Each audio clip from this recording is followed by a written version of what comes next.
ګرانو کتونکو السلام علیکم. زه محمد سلمان همدرد د حق غږ پښتو چینل خبري لنډیز کې ستاسو کوربه اوس تاسو پام را اړوم د مهمو خبرونو لنډیز ته. کډوالو او بیرته راستنېدونکو چارو وزارت وایي چې د روان لمریز کال له پیله تر اوسه پورې د هیواد په بېلابېلو سیمو کې شاوخوا 18,000 کورنۍ د خپلو سیمو پرېښودو ته اړ شوي دي. د یاد وزارت په خبره یا د کورنۍ د جګړو وچکالۍ او بېوزلۍ له امله له خپلو سیمو کډې کړي دي. امریکایي سناتور جیمز انویف وایي چې باید د دوحې هوکړې تر عملي کېدو پورې یوه ډله امریکایي پوځیان افغانستان کې حضور ولري.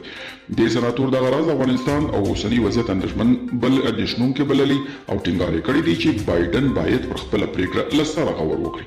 د افغانستان لپاره د اروپایي ټولنې استازي توماس نیکولسن چې پر افغان سوله له پاکستاني چارواکو سره د خبرو لپاره اسلام آباد ته تللي وایي په دوحه کې د افغان دولت او طالبانو ترمنځ په ټپه ولاړې خبرې باید د دواړو لوري د اساسي وړاندیزو په منلو سره بیرته پر پیل او پر مخ لاړې شي.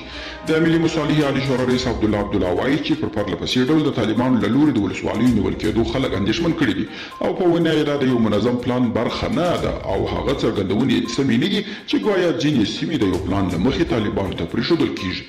او نیشنل انټرست خپرونې په کابل کې د حمید کرزي نړیوال هوایي ډګر د امنیت ساتلو په اړه د ترکیې چارواکو څرګندونو ته په اشارې ویلي چې افغان حکومت او طالبان دواړه د ترکیې پوځیان حضور نه غواړي.